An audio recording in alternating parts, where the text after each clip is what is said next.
우리가 불교에서 신앙, 믿음의 대표적인 신앙의 대상이 우리가 보통 삼부라고 그럽니다. 부처님, 그래 부처님의 가르침, 부처님의 제자들인 스님, 이것을 삼부라고 그럽니다. 불교에서 신앙의 대상입니다. 그런데 실제로 불교 신도들이 절에 다니면서는 제가 법문을 많이 다니봅니다만은 흔히 우리가 불교 대학이라고 해가지고 교양 대학을 많이 하고 있습니다. 그런데 몇십 년 요적에는 몇십 년 동안 불교 교양 대학을 계속해온 어느 절에 큰 포교당의 불교 대학에 제가 초청을 받아 강사로 갔습니다. 그래 거기 간데 마침 그 절에서 제가 초청을 하기를 불교 신앙에 대해서 이야기를 해달라는 말을 듣고 가서 첫 시간에 제가 처음 이런 질문을 했습니다.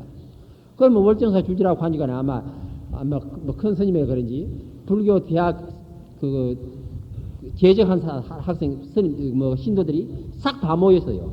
이 아마 법당만큼 큰 강당에 사람이 꽉 찼습니다. 그래 제가 물었습니다. 불교에 있어서 신앙의 대상에 대해서 하면 무엇인지 말해봐. 아는 데는 말하라고 하니까 답하는 사람이 하나도 없어요. 10년, 20년 아니면 30년, 40년 평생을 데려다니면서도 내가 무엇을 믿고 다니는지도 모르고 불교를 믿고 다니는 게예요. 불교 신앙의 대상이 뭐냐 말이요. 물으니까 답을 못해. 분명히 불교의 신앙의 대상은 화엄경에 보면 불법성이라고 분명히 못을 딱 박아두었습니다. 그럼 관세음보살은 무엇이냐? 불법성은 분명히 부처님 당시에는 서가모니 부처님, 그 다음에 법은 부처님께서 설하신 팔만대장경, 그 다음에 성은 그 당시에 10대 제자와 1250원의 제자라 분명히 못을 딱 박아두었습니다. 그런데 서가모니는 2500년 전에 열반해시버렸고 부처님께서 설한 말씀은 한 번 하면 끝입니다. 하늘 공중에 날아가고 남질 않습니다. 또 10대 제자와 1250인은 2500년이 다 죽어버렸어. 그러면 무엇을 믿고 어떻게 할 것이 아니냐는 게요. 신앙의 대상이 없어져 버렸잖아요. 그런 신앙의 대상이 없을 때는 어떻게 하느냐. 그래서 경전에 보면 이런 말이 나옵니다. 삼보는 세 종류가 있다고 그랬습니다. 이체 삼보가 있고 화상 삼보가 있고 주지 삼보가 있느니라 그랬습니다. 이체 삼보는 무엇이냐? 이체적인 삼보. 이체적으로 볼 때는 이 세상의 모든 우주의 만물들이 부처 아닌 게 하나도 없어. 너도 부처, 나도 부처요. 그렇게 볼 때는 나도 부처요. 이치적으로 볼 때는 여러분들 자신이 다 부처입니다. 하지만은 이치적으로 볼 때는 다 부처이지만은 삼독이라는 놈이 욕심과 번뇌와 이런 뭐가 우칠한 놈이 여기 딱 가려가지고서는 부처를 보지 못하고 내 속에 있는 부처를 발견을 하지 못하고 우주에 가득한 부처를 내 눈으로 보지를 못하는 거예요. 그럼 이치적인 법보는 무엇이냐? 이치적인 법보는 흐르는 물소리, 부는 바람소리, 지저귀는 새소리 다 그게 부처님만 말씀이라 그래서 극락에 가면 그렇게 들린다는 게요. 그러나 그것도 삼독인 놈이 딱 가려가지고서는 부처님의 말씀을 흐르는 물소리, 여러분들 부처님의 말씀을 듣기요? 안 듣깁니다. 흐르는 물소리는 물소리밖에 안 듣겨. 지저귀는 새소리는 새소리밖에 들리질 않아. 부는 바람소리는 바람소리 들리지 부처님 말씀을 듣기질 않아. 그러면 이체 삼보의 성보는 무엇이냐? 모든 중생들이 부처님의 법을 실천하려고 하면 다 그들하고 성보여.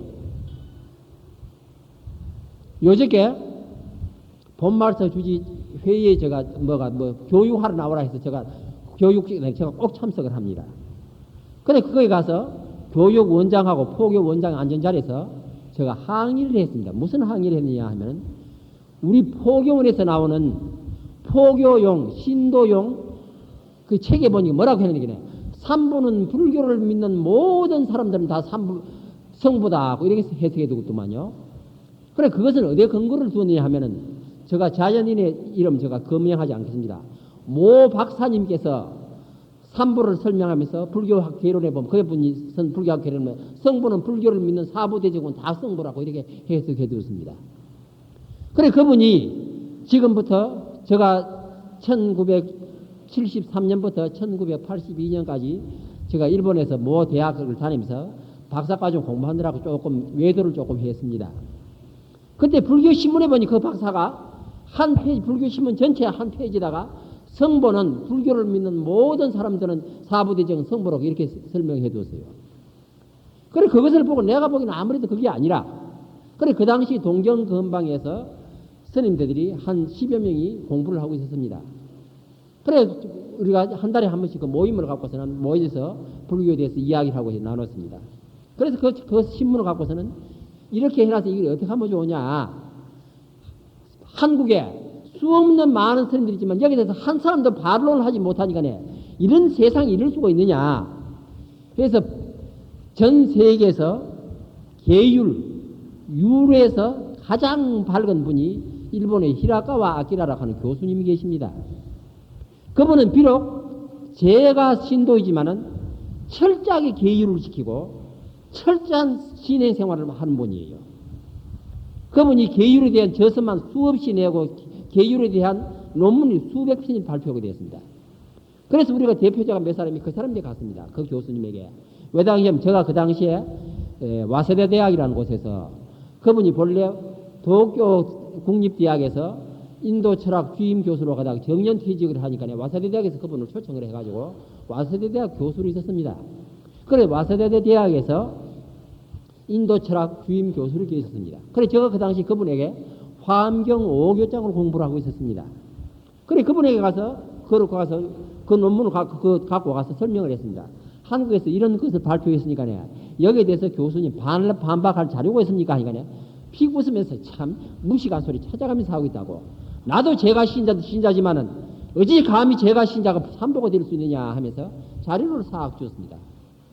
거기에 보면 무슨 소리냐? 방금 제가 이야기했듯이 이치적으로 보면 너도 성보 나도 성보 너도 부처 나도 부처가 틀림이 없습니다. 하나 중생들이 눈을 뜨지 못하기에 이치적인 부처가 인간의 모습으로 놔둔 것이 서가모니 부처님이에요. 그것을 화상삼보의 불보라 그럽니다. 중생들이 모든 소리가 부처님의 말씀이지만 그것을 듣지 못하고 깨닫지 못하기에 부처님께서 깨우치기 위해서 45년 동안 설법하신 거예요. 그것이 화상삼보의 법보요. 화상삼보의 성보는 아까 말했듯이 10대 제자와 1250인이요. 그러면 화상삼보는 이미 2500년 흘러가버린데 말세 중생을 어떻게 제도할 것이냐. 그래서 소위 말하는 주지삼보라는 것이 등장을 합니다. 주지삼보의 불보는 무엇이냐? 돌이나 나무에나 쇳덩어리나 흙으로 빚어놓은 것이 주지삼보의 부처님이요. 혹은 벽에 그려놓기도 해요. 그러니까 돌덩어리 보고도 부처님 모습으로 해놓으면 그 앞에 절하는 거예요. 그래 주지삼보의 불보요. 부처님이 아니 계실 때 만들어 놓은 불보입니다. 그래 주지삼보의 법보는 무엇이냐? 부처님의 법문은 2500년 이제 날아가지면 어떡하느냐 말이야. 말세 중생 무엇을 보고 어떻게 제도를 받을 것이냐 말이야. 그래서 종이에다가 까맣게 부처님 말씀을 써놓은 것이 그래서 주지삼보의 법보입니다. 그게 소위 팔만대장경 소위 이렇게 종이로서 이렇게 만들어 놓은 이것이 주지삼보의 법보입니다. 주지삼보의 성보는 무엇이냐? 분명히 경전에 보면은 비록 똑같은 중생이요. 중생이지만은 부처님의 말씀에 의하여서 부처님의 계율에 의하여서 중생이지만 머리를 깎고 부처님의 가르침에 의해서 250개를 받고 계율을 받고 부처님이 주신 가사를 걸치고 부처님의 가르침을 실천하려고 노력하는 범부 중생이라고 못을 딱 박아두었습니다. 그런데 어떻게 해서 주지삼보의 성보가 사부대중이 다 성보냐 하는 거예요. 그래 그분이 웃으면서 주지삼보의 성보는 성보라는 말은 성이란 말은 원래 범어로서 말하면 쌍가입니다.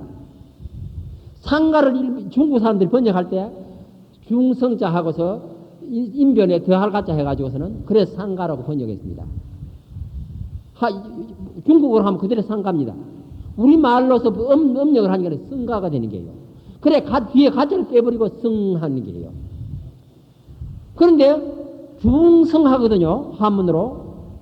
그런데 사부대중 할 때 사부대중은 비구, 비구니, 우바세, 우반이에요. 비구, 비구니는 머리 깎은 남자 스님은 비구, 머리 깎은 여자 스님은 비구니, 머리 기르고 가정생활하는 남자 신도들은 우바세, 머리를 기르고 가정생활을 하는 여자 신도들은 우바이.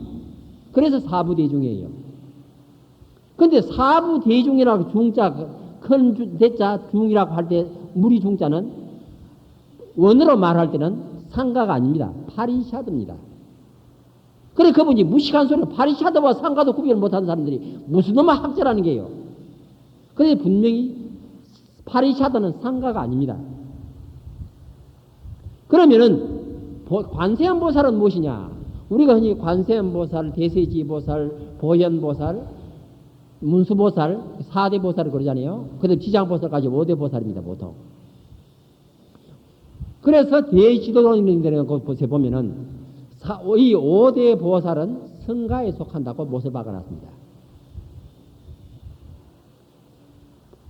보살은 이 5대 보살을 중심한 보살이란 것은 우리말로 번역하면은 각 위정이라고 번역이 됩니다.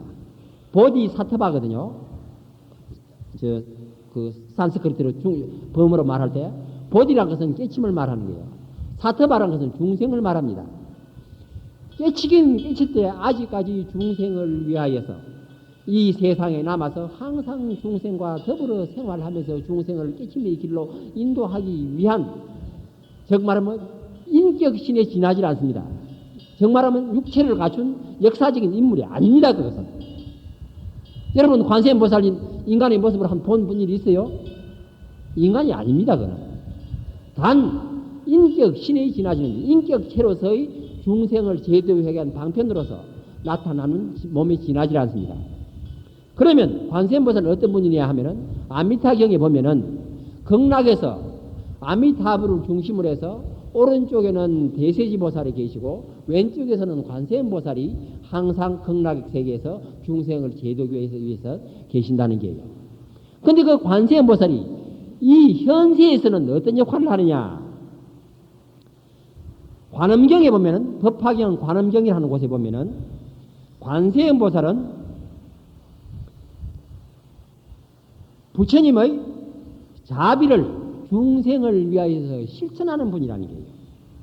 그래서 이 관음신앙은 전통적으로 우리 불교에서 불교 신앙의 대표적인 신앙의 대상의 하나에 속합니다. 즉 말하면 성보에 속한 신앙의 대상의 한 분입니다.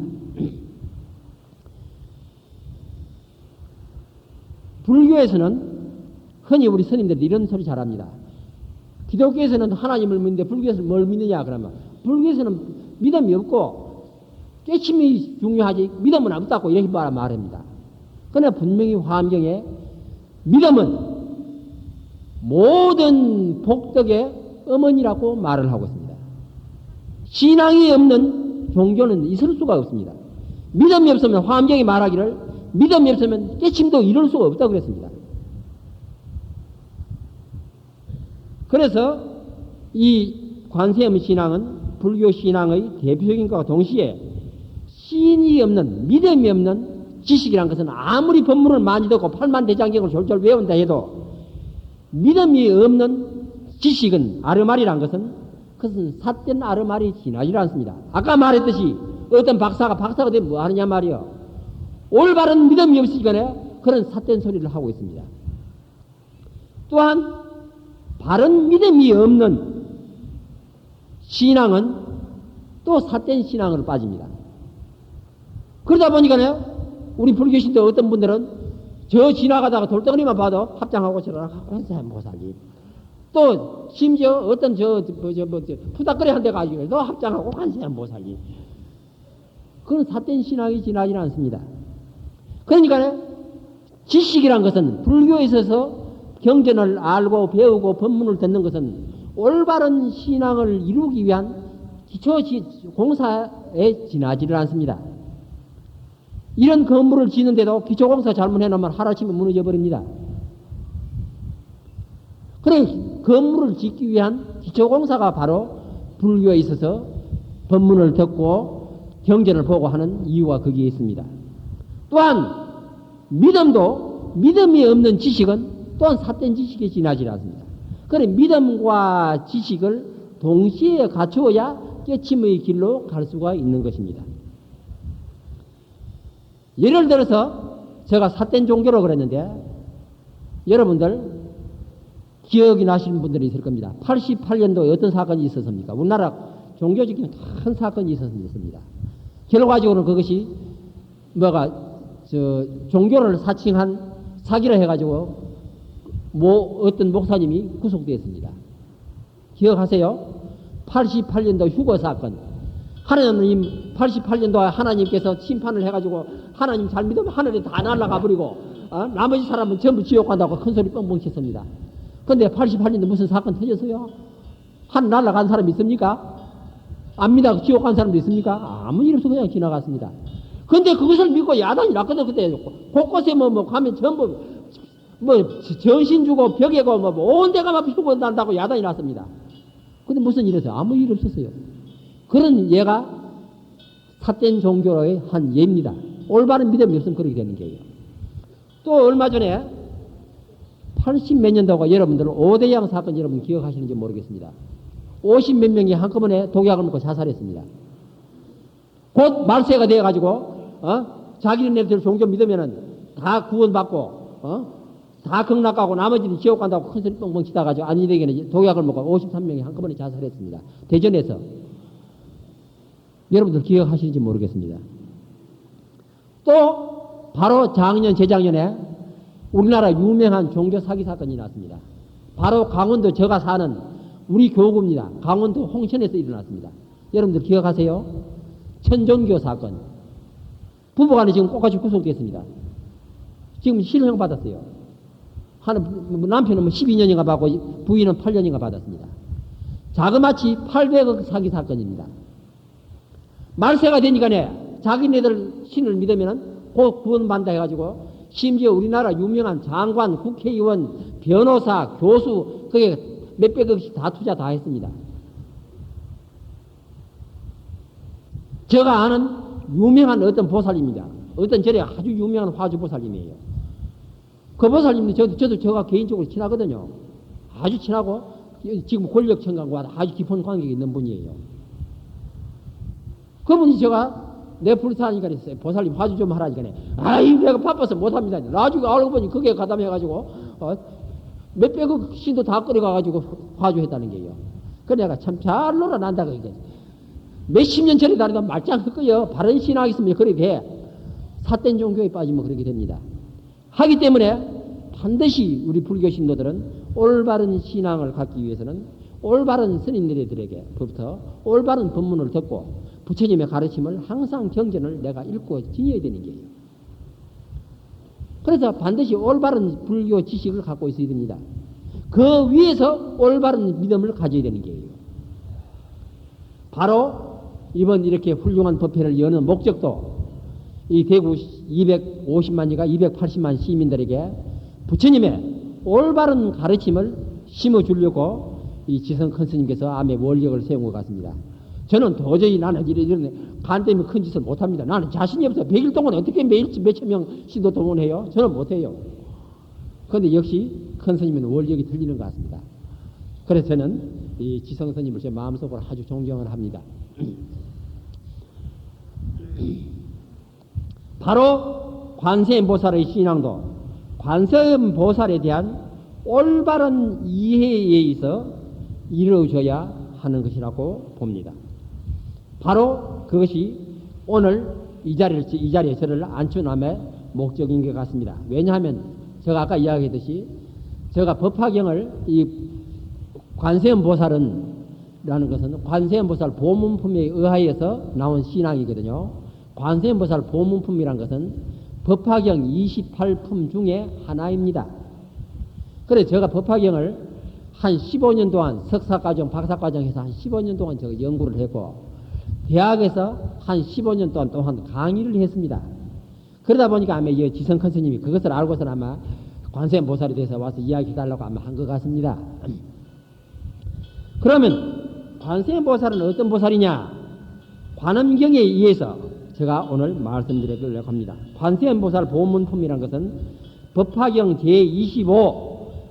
제25장 관세음보살 보문품에서 나오는 이야기입니다. 관세음보살이라는 것은 한문으로 뜻으로 번역한 것입니다. 본래 인도의 범어로서는 아발록키 테사바카라고 합니다.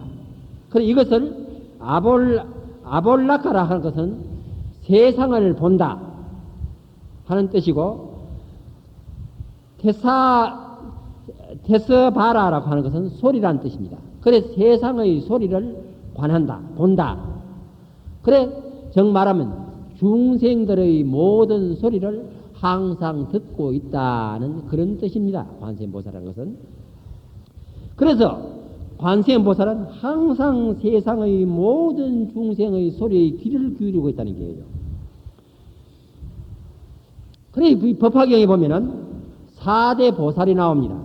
첫째는 상불경보살이요, 둘째는 야광보살이요, 셋째는 묘음보살이요, 넷째가 관세음보살입니다. 근데 이 4대 보살을 보면은 상불경보살은 모든 중생들을, 모든 눈에 보이는 모든 사람들을 항상 존경하는 게예요. 왜 존경하느냐? 아까 이야기했듯이 이치적으로 보면 너도 부처 나도 부처요. 모든 인간 모든 중생의 마음속에는 부처의 씨앗이 있기 때문에, 그렇기 때문에 모든 중생을 항상 존경하는 거예요. 만나기만 하면 당신은 항상 부처님입니다. 당신은 언젠가나 부처님이 될 것입니다. 항상 존경하는 것이 상불경 보살이라고 합니다.